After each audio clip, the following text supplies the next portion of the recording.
Imagine करें कि आप पूरे 72 दिनों तक प्लेन क्रैश में एक ऐसी जगह में फंस जाएं जहां चारों तरफ बर्फ ही बर्फ हो, न कोई इंसान, न कोई मदद और न खाने पीने को कुछ हो। बस चारों तरफ आपको अपनी मौत का साया नजर आए, लेकिन तभी आपके साथ कुछ ऐसा हो जाए जिसकी आपने बिल्कुल उम्मीद नहीं की हो। कहानी की शुरुआत होती है 13 अक्टूबर 1972 में, जब एक रग्बी टीम अपना फाइनल मैच खेलने अमेरिका से चिले जा रही थी। ये एक नॉर्मल फ्लाइट थी और जहाज के अंदर बैठे सभी प्लेयर्स बहुत खुश थे, क्योंकि उनमें से कई लोग पहली बार प्लेन में ट्रैवल कर रहे थे और ये सभी पहली बार अपनी कंट्री से बाहर किसी दूसरी कंट्री जा रहे थे। कुछ प्लेयर्स के साथ उनके फैमिली मेंबर्स भी थे जो अपने बच्चों को गेम में सपोर्ट करने के लिए उनके साथ जा रहे थे। प्लेन के टेक ऑफ करने के बाद जब वह एंडीज माउंटेन से होकर चिले की तरफ बढ़ने लगा, उस वक्त तक सब कुछ नॉर्मल चल रहा था। अंदर बैठे सभी प्लेयर्स बहुत खुश थे और विंडो सीट से बर्फीले पहाड़ों का नजारा देख रहे थे, लेकिन उन्हें पता नहीं था कि कुछ मिनट बाद उनके साथ कुछ ऐसा होने वाला है जिसके बारे में सोचने से भी डर लगता है। कुछ देर बाद अचानक मौसम खराब हो जाता है। एक बहुत ही तेज बर्फ का तूफान आ जाता है जिससे जहाज तेजी से झटके खाने लगता है। झटके लगने की वजह से सभी पैसेंजर्स घबरा जाते हैं, लेकिन अंदर बैठा एक पैसेंजर बताता है कि जब कोई प्लेन पहाड़ों के ऊपर से गुजरता है तो प्लेन में टर्बुलेंस होता है, यानी ये कोई खतरे की बात नहीं है, जल्द ही सब कुछ नॉर्मल हो जाएगा। लेकिन जैसे जैसे ये प्लेन आगे बढ़ रहा था, इसका टर्बुलेंस भी बढ़ता जा रहा था। जहाज अब और तेजी से झटके खाने लगा। प्लेन के अंदर मौजूद सारा सामान इधर उधर गिरने लगा। ये देखकर लोगों के बीच हलचल मच गई। पायलट्स जहाज को संभालने की कोशिश कर रहे थे, मगर अब जहाज कंट्रोल से बाहर हो गया था। इससे पहले कि पायलट्स कुछ कर पाते, सामने एक पहाड़ आता है और ये जहाज सामने के पहाड़ से जा टकराता है और दो हिस्सों में अलग हो जाता है। एक प्लेयर तो जहाज के टकराते ही प्लेन के पिछले पार्ट के साथ ही उड़ जाता है और हवा में गायब हो जाता है, जबकि प्लेन का आगे का हिस्सा तेजी से रगड़ते हुए बर्फ की एक बड़ी सी चट्टान से जा टकराता है। ये टकराव इतना तेज था कि प्लेन की सभी सीट्स एक दूसरे के साथ चिपक जाती हैं, जिसमें कई लोग कुचल कर मारे गए। अब जो लोग इस एक्सीडेंट से बच गए थे, उन्होंने खुद को संभाला और कैबिन में मौजूद बाकी लोगों की मदद करने लगे। कुछ प्लेयर्स जल्दी से पायलट्स के पास पहुंचे और उन्हें बाहर निकालने की कोशिश की, लेकिन इस दौरान ये दोनों पायलट्स भी मारे गए थे। ये एक बहुत ही दर्दनाक माहौल था। हर तरफ खून ही खून फैला हुआ था। चारों तरफ लाशें बिखरी हुई थीं। इस प्लेन में टोटल 45 लोग ट्रैवल कर रहे थे, मगर इस क्रैश के बाद 18 लोगों की जान चली गई और सिर्फ 27 लोग जिंदा बचे। अब चूंकि इस जहाज ने शाम को टेक ऑफ किया था, इसलिए थोड़ी देर में ही रात हो गई। बाहर का टेम्परेचर तेजी से गिरने लगा। ठंड इतनी ज्यादा हो चुकी थी कि वो लोग बर्दाश्त नहीं कर पा रहे थे। अब ठंड से बचने के लिए ये लोग वहाँ पर मौजूद सामान और डेड बॉडीज का इस्तेमाल करके प्लेन के सभी होल्स को बंद कर देते हैं ताकि बाहर की ठंडी हवा अंदर ना आ सके, और ये सभी लोग ठंड से बचने के लिए एक दूसरे के साथ चिपक कर बैठ गए। इन सभी की हालत काफी खराब थी। ये अभी भी काफी गहरे सदमे में थे, क्योंकि उन्हें समझ आ चुका था कि ये लोग अब नहीं बच पाएंगे। खैर, जैसे तैसे करके इन लोगों ने रात गुजारी। जब सुबह धूप निकली तो उन्होंने देखा कि 4-5 और लोग ठंड की वजह से मर गए हैं, लेकिन अच्छी बात ये थी कि अब तूफान रुक चुका था। बाहर का मौसम नॉर्मल हो चुका था। जब ये लोग प्लेन से बाहर आए तो उन्हें दूर दूर तक चारों तरफ सफेद बर्फ के अलावा और कुछ भी नहीं दिखाई दिया। अब इन लोगों को जल्द से जल्द इस जगह से निकलना होगा, क्योंकि ये लोग यहाँ ज्यादा दिन तक जिंदा नहीं रह पाएंगे। इनके आसपास न तो कोई घर था, न ही कोई जानवर और न ही कोई पेड़ पौधे जिनसे ये लोग सरवाइव कर सकें। अब सबसे पहले इन लोगों ने प्लेन की सीट्स को बाहर निकाला ताकि प्लेन के अंदर सभी के सोने की जगह बन सके। उसके बाद उन्होंने घायल लोगों को धूप में लिटाया ताकि उनकी बॉडी गर्म हो सके, और ये लोग पानी पीने के लिए बर्फ को पिघलाकर एक एक बूंद करके पानी जमा करने लगे। उसके बाद उन्होंने सभी लोगों का सामान इकट्ठा किया। कोई काम की चीज मिलने पर उसे एक अलग सूटकेस में रखते गए। अब जो लोग इस एक्सीडेंट में मारे गए थे, उनकी बॉडीज को कुछ लोग प्लेन से दूर लाते हैं और उन्हें बर्फ से ढक देते हैं ताकि उन्हें सड़ने से बचाया जा सके। और जब यहाँ मदद पहुँचे तो ये लोग उन डेड बॉडीज को अपने साथ ले जा सके। जब चीजें थोड़ी सुलझ गयी तो इन लोगों ने सुकून की सांस ली। इन सभी को बहुत ज्यादा भूख लगी हुई थी। अब बचे हुए खाने में से एक एक टुकड़ा सब में बांटा गया। वैसे तो खाने का ये एक टुकड़ा बहुत ही कम था, पर जिंदा रहने के लिए इतना काफी था। हालांकि सब जानते थे कि यह खाना उन्हें तब तक चलाना होगा जब तक उनके पास कोई मदद न पहुंचे। सबको लगा कि अब तक गवर्नमेंट को पता चल चुका होगा कि उनका प्लेन क्रैश हो चुका है और जल्द ही इन लोगों को रेस्क्यू कर दिया जाएगा। इसीलिए वे सब एक साथ बैठकर मदद का इंतजार करने लगे। असल में जिस जगह उनका प्लेन क्रैश हुआ था वह दरअसल एक वैली थी जिसके चारों तरफ ऊंचे पहाड़ थे, जिस वजह से यहाँ से निकलना इतना आसान नहीं था। अभी ये बातें चल ही रही होती हैं कि तभी ऊपर से प्लेन गुजरता है। प्लेन को देखकर ये सभी जोर जोर से चिल्लाकर अपनी मौजूदगी जाहिर करते हैं, लेकिन इसका कोई फायदा नहीं होता क्योंकि वो प्लेन काफी ऊंचाई पर था, जिससे वो नीचे मौजूद फंसे हुए लोगों को देख नहीं पाता और प्लेन उनकी नजरों के सामने से होते हुए गायब हो जाता है। कुछ घंटे बाद रात हो गई। ये सभी एक्स्ट्रा कपड़े पहनकर प्लेन के अंदर छिप गए और अंदर मौजूद लगेज का इस्तेमाल करके प्लेन के सभी होल्स को बंद कर देते हैं। इस तरह से ये रात भी गुजर गई और अगली सुबह नांदो नाम के एक आदमी को होश आया जो प्लेन क्रैश के बाद से ही बेहोश पड़ा था। नांदो की हालत इतनी खराब थी कि वो अपने पैरों पर खड़ा नहीं हो पा रहा था, लेकिन इसके बावजूद वो अपनी बहन के पास गया और उसे गले से लगा लिया। जब नांदो ने अपने पेरेंट्स के बारे में पूछा तो उसे बताया गया कि उसके मॉम डैड मर चुके हैं। ये सुनकर उसे काफी दुख हुआ। उधर बाकी लोगों ने दोबारा से बर्फ पिघलाई और थोड़ा पानी इकट्ठा किया और उसे पीकर गुजारा करने लगे। उन्होंने जमीन पर एक्स का साइन भी बनाया ताकि ऊपर से गुजरने वाले जहाज को नजर आ सके। कुछ देर बाद एक और प्लेन उनके ऊपर से गुजरा जिसे देखकर ये लोग बहुत खुश हो जाते हैं और इन लोगों ने शीशे चमकाकर उसका ध्यान खुद की तरफ खींचने की कोशिश की, लेकिन ये प्लेन भी उन्हें इग्नोर करके चला गया।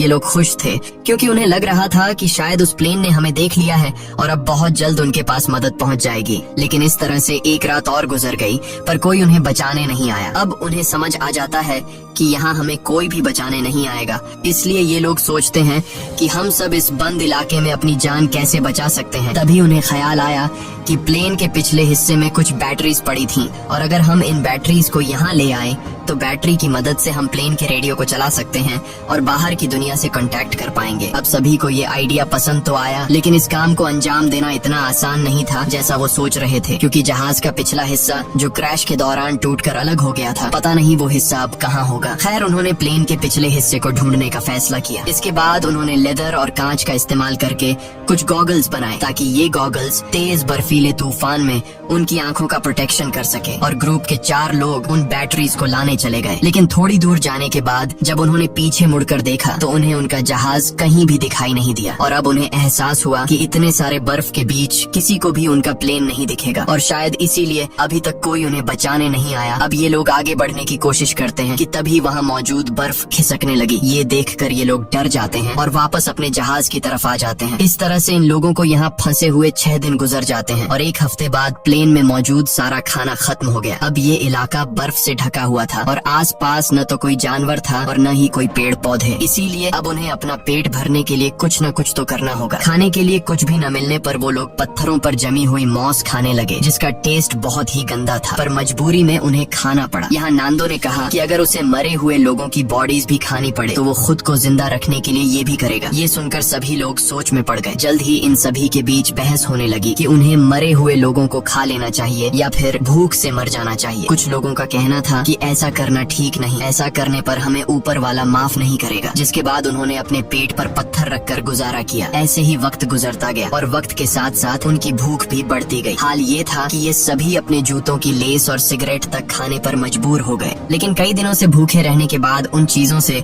उनकी भूख कहाँ मिटने वाली थी। ऐसे ही कुछ दिन और गुजर गए और भूख के चलते नंदो की बीमार बहन मर गई। नांदो ने अपने माता पिता के साथ साथ अपनी बहन को भी खो दिया। इस तरह से वक्त गुजरता गया और इन लोगों ने जैसे तैसे करके खुद को 9 दिनों तक जिंदा रखा, लेकिन अब तक उनकी भूख इतनी बढ़ चुकी थी कि उनके दिमाग ने भी काम करना बंद कर दिया था और अब उनकी मौत उनसे सिर्फ 1 कदम दूर थी। अब उनके पास कोई और दूसरा चारा नहीं था, इसीलिए उन्होंने उन डेड बॉडीज को खाने का फैसला किया। सबसे पहले 4 लोग प्लेन से बाहर गए और लाशों को काट कर खाने लगे। उन्हें खाते देख कुछ और लोगों ने भी अपना मन बदल दिया और वे भी उनके पास गए अपना पेट भरने के लिए। लेकिन 5 लोग ऐसे थे जिन्हें अपनी मौत तक मंजूर थी, पर किसी दूसरे इंसान को खाना ठीक नहीं समझा। अगले दिन से ये लोग लाशों को दूर ले जाकर काटने लगे ताकि इन 5 लोगों को कोई तकलीफ न हो। यहाँ पर नुमा नाम के एक लड़के को बर्फ में दबा एक सूटकेस मिला। सूटकेस को खोलने पर उन्हें अंदर एक रेडियो मिला। रेडियो को ऑन करने के बाद उन्हें पता चलता है कि इसमें सिग्नल नहीं है, जिसके लिए इन लोगों ने चीजों को जोड़कर एक एंटेना बनाया और इस रेडियो पर उन्होंने एक न्यूज सुनी जिसमें बताया जा रहा था कि सरकार ने इनके खोज में कई रेस्क्यू ऑपरेशंस चलाए थे और 66 के करीब हवाई जहाजों को उनकी तलाश में भेजा था। लेकिन इतनी कोशिशों के बावजूद जब इन लोगों का कोई अता पता नहीं चल सका तो सरकार ने उन्हें मरा हुआ डिक्लेयर कर दिया। इसीलिए अब गवर्नमेंट ने इन लोगों को ढूंढना बंद कर दिया है। ये खबर सुनकर ग्रुप के सभी लोगों की हिम्मत टूट गई और उनके जिंदा बचने की सारी उम्मीदें मिट्टी में मिल गईं। अब उन बचे हुए 5 लोगों में से जिन्होंने डेड बॉडीज को खाने से इनकार कर दिया था, उनमें से 4 लोगों ने भी मांस खा लिया, क्योंकि वे जान चुके थे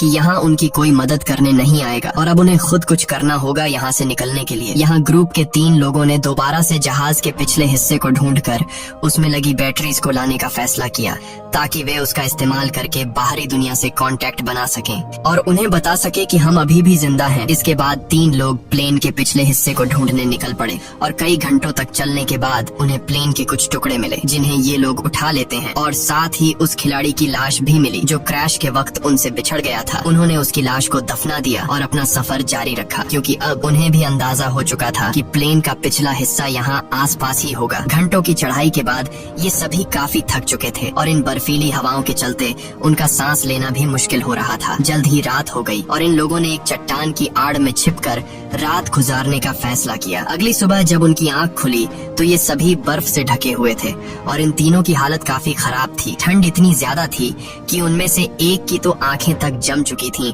और बाकी दोनों अपने पैरों पर खड़े होने लायक भी नहीं थे। अब उनमें आगे बढ़ने की ताकत तो बिल्कुल नहीं थी, इसीलिए ये सभी प्लेन के बाहर की लोहे की शील्ड पर बैठकर पहाड़ से नीचे उतर आए। इन लोगों को खाली हाथ देखकर पूरे ग्रुप में उदासी छा गई और उस आखिरी बचे आदमी ने भी इंसानी मांस खा लिया और अपनी किस्मत को कोसता हुआ सो गया। ऐसे ही दिन गुजरते गए और इन लोगों ने जैसे तैसे करके खुद को 17 दिनों तक जिंदा रखा। लेकिन यहाँ बुरी बात ये थी कि पिछले 5 दिनों से बाहर का मौसम काफी खराब था। तूफान से बचने के लिए सभी प्लेन के अंदर बैठे होते हैं कि तभी एक बड़ा तूफान आता है और प्लेन को अंदर बर्फ से भर देता है। अंदर मौजूद कई लोग बर्फ के नीचे दब जाते हैं। अब जो लोग ऊपर रह गए थे वो इस हादसे से काफी घबरा गए, लेकिन फिर उन्होंने हिम्मत दिखाते हुए बर्फ को खोदकर अंदर दबे लोगों को बाहर निकाला। अब सभी लोग तो समय रहते बाहर आ गए, लेकिन एक लड़की बर्फ में काफी नीचे तक दब गई थी जिसकी बर्फ में दम घुटने से मौत हो गई। ये लोग बहुत ज्यादा घबराए हुए थे और ये लोग इस हादसे से ठीक से संभल नहीं पाए थे कि तभी उन्हें बाहर से अजीब सी आवाजें सुनाई देने लगी। जब ये लोग बाहर की तरफ देखते हैं तो उन्हें पता चलता है कि एक और तेज तूफान उनकी तरफ आ रहा है जो पहले से भी ज्यादा तेज है। एक और तूफान आता है और ये सभी दोबारा से बर्फ में दब जाते हैं। ये तूफान इतना तेज था कि पूरा का पूरा जहाज बर्फ से भर गया। कुछ लोगों की तो मौके पर ही मौत हो गई। अंदर फंसे लोगों के पास अब निकलने का कोई रास्ता नहीं था, जिसमें से एक साथी ने फटाफट जहाज की छत में एक छेद बनाया ताकि उन्हें ऑक्सीजन मिल सके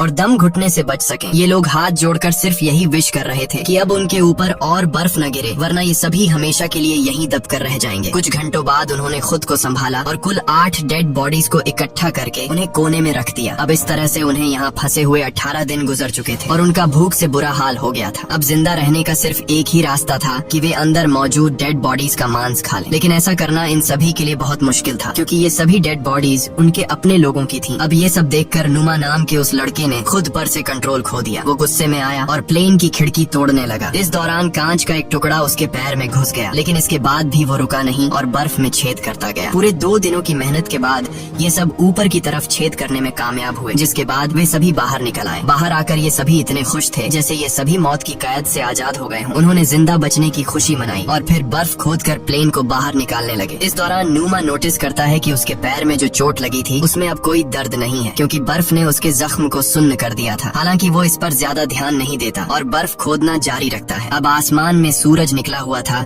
इसलिए उन्हें बर्फ खोदने में ज्यादा परेशानी नहीं हुई और कुछ घंटों में ही जहाज बाहर आ गया। अब धूप काफी अच्छी थी, इसलिए वे सभी प्लेन के पिछले हिस्से को ढूंढने की सोचने लगे, लेकिन उन्हें कोई आइडिया नहीं था कि वे इन बर्फीली रातों का सामना कैसे करेंगे। इसलिए उन्होंने थोड़ा और इंतजार करने का फैसला किया क्योंकि गर्मियों का मौसम आने वाला था और इस दौरान इस चढ़ाई को पार करना थोड़ा आसान होगा। देखते ही देखते 34 दिन गुजर गए और अब मौसम पहले से थोड़ा बेहतर हो गया। अब जो लोग पहली बार प्लेन की तलाश में गए थे उनकी तबीयत अभी तक खराब थी और वे दोबारा से चढ़ाई करने की हालत में बिल्कुल नहीं थे। कुछ घंटों बाद उन्हें पता चलता है कि उनका एक और साथी भूख के चलते मर गया है। ये देखकर ये लोग बहुत ज्यादा मायूस हो जाते हैं और उसे बर्फ में दफना देते हैं। ऐसे ही 2 दिन और गुजर गए और 36वें दिन उन्होंने फैसला किया कि अगर उन्हें अपनी जान बचानी है तो जहाज के बैक साइड से बैटरीज लाकर बाहरी दुनिया को इन्फॉर्म करना होगा, वरना हम एक एक करके सब मर जाएंगे। जिसके बाद ग्रुप के 4 लोगों ने ऊपर चढ़ाई करने का फैसला किया और उन 4 लोगों के नाम थे रोबर्टो, टिंटिन, नुमा और नांदो। इन लोगों ने ठंड से बचने के लिए ढेर सारे कपड़े पहने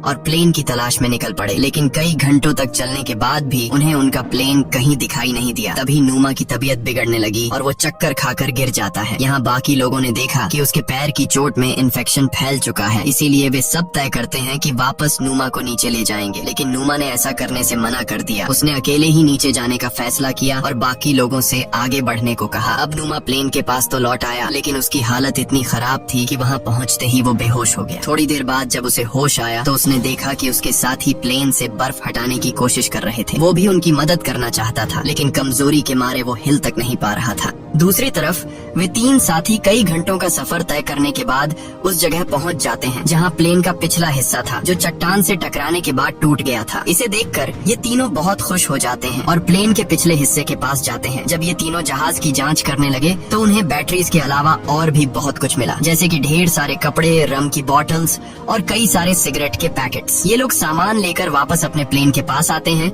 जहाँ उन्होंने बैटरी को प्लेन के रेडियो में डाला और बाहरी दुनिया से कांटेक्ट बनाने की कोशिश की, लेकिन बदकिस्मती से रेडियो खराब हो चुका था और इस तरह से उनकी आखिरी उम्मीद भी मिट्टी में मिल जाती है। उधर नूमा की तबीयत भी बिगड़ती जा रही थी और अब उसका इन्फेक्शन पूरी बॉडी में फैल चुका था। प्लेन से मिला खाना भी अब खत्म हो गया था, इसलिए ये सभी दोबारा से ह्यूमन मीट खाने लगे। नूमा ने खाना पीना बंद कर दिया ताकि बाकी लोगों के लिए ज्यादा खाना बचे, क्योंकि वह जान चुका था कि अब उसकी जान नहीं बचेगी। अब ग्रुप के कुछ लोग एक बार फिर प्लेन के पिछले हिस्से तक गए, इस उम्मीद में कि उन्हें कुछ काम लायक मिल सके। इस बार उनकी किस्मत ने साथ दिया और उन्हें एक वाटरप्रूफ कपड़ा मिला, जिससे जोड़कर उन्होंने एक स्लीपिंग बैग बनाया। इसके बाद उन्होंने रेडियो पर खबर सुनी कि प्लेन क्रैश को 58 दिनों के गुजर जाने के बाद अब सरकार उन्हें ढूंढने के लिए एक आखिरी मिशन चलाएगी। ये खबर सुनकर सभी में दोबारा से जान आ गई और जिंदा बचे रहने की एक छोटी सी उम्मीद मिली। यहाँ कुछ लोगों ने कहा कि हमें यहीं रुककर उनका इंतजार करना चाहिए, जबकि बाकी लोगों ने कहा कि अगर हम यहीं रहेंगे तो कोई भी हमें देख नहीं पाएगा, इसलिए हम में से कुछ लोगों को पैदल चलकर मदद बुलानी चाहिए। रात को नोमा की तबीयत बहुत ज्यादा बिगड़ने लगी। वह अपनी जिंदगी की आखिरी सांसें ले रहा था। मरने से पहले उसने सभी से कहा कि जब मैं मर जाऊं तो तुम सब मुझे अपना खाना बना लेना। ये शब्द कहकर नोमा की मौत हो गई। नोमा के इन आखिरी शब्दों से सबको हिम्मत मिलती है और उन्हें नोमा के पास से एक लेटर मिला। उस लेटर में नोमा ने लिखा था कि वह बहुत खुश है कि वह अपने दोस्तों के बीच मरा, क्योंकि उसे इससे अच्छी मौत नहीं मिल सकती। अब नोमा का लेटर पढ़कर सभी के अंदर एक अलग सा जोश आ गया और ग्रुप के 3 लोग दोबारा से मदद की तलाश में निकल पड़े। इन तीनों ने एक स्लीपिंग बैग और ढेर सारा खाना लेकर अपना सफर शुरू किया। इस बार इन तीनों ने ठान लिया था कि वे हर हाल में इन पहाड़ों को पार करेंगे और चिले तक पहुंचकर सबके लिए मदद बुलाएंगे। ये तीनों बिना रुके चढ़ाई करते रहे और जब रात हुई तो वे उस स्लीपिंग बैग के अंदर सो गए। अगली सुबह उन्होंने फिर से अपनी चढ़ाई शुरू कर दी और पहाड़ की चोटी तक पहुंच गए, लेकिन ऊपर का नजारा देखकर मानो उनकी हिम्मत टूट गई। उनके सामने पहाड़ ही पहाड़ थे और इसका मतलब था कि उन्हें अभी काफी लंबा रास्ता तय करना था। उनके मन में ख्याल आया कि वे सभी वापस लौट जाएं, क्योंकि इस सफर को पूरा करने के लिए उनके पास 3 लोगों का खाना नहीं था। यहाँ टिन ने अपना खाना इन दोनों को दे दिया और खुद वापस लौट गया, ताकि ये दोनों इस सफर को आसानी से पूरा कर सकें। हालांकि ये सफर काफी लंबा और चैलेंज से भरा हुआ था, लेकिन फिर भी इन दोनों ने हार नहीं मानी और आगे बढ़ते रहे। और आखिरकार 10 दिनों तक लगातार चलने के बाद इन दोनों की मेहनत रंग लाई। वे एक ऐसे इलाके में पहुँचे जहाँ ऊपर के मुकाबले बर्फ काफी कम थी। इन दोनों को एक साफ पानी की नदी भी मिली, जहाँ रुककर उन्होंने ढेर सारा पानी पिया। तभी कुछ ऐसा हुआ जिसकी किसी ने उम्मीद नहीं की थी। उन्हें घोड़े पर सवार एक आदमी दिखा जो नदी के उस पार खड़ा था। पहले तो इन दोनों को उस आदमी को देखकर अपनी आंखों पर यकीन नहीं हुआ। वे समझ रहे थे कि जैसे वे सपना देख रहे हैं, पर जल्द ही उन्हें एहसास हुआ कि यह भ्रम नहीं बल्कि सच में एक इंसान है। उस आदमी को देखकर उनकी खुशी का ठिकाना नहीं रहा। उन्होंने जोर जोर से चिल्लाकर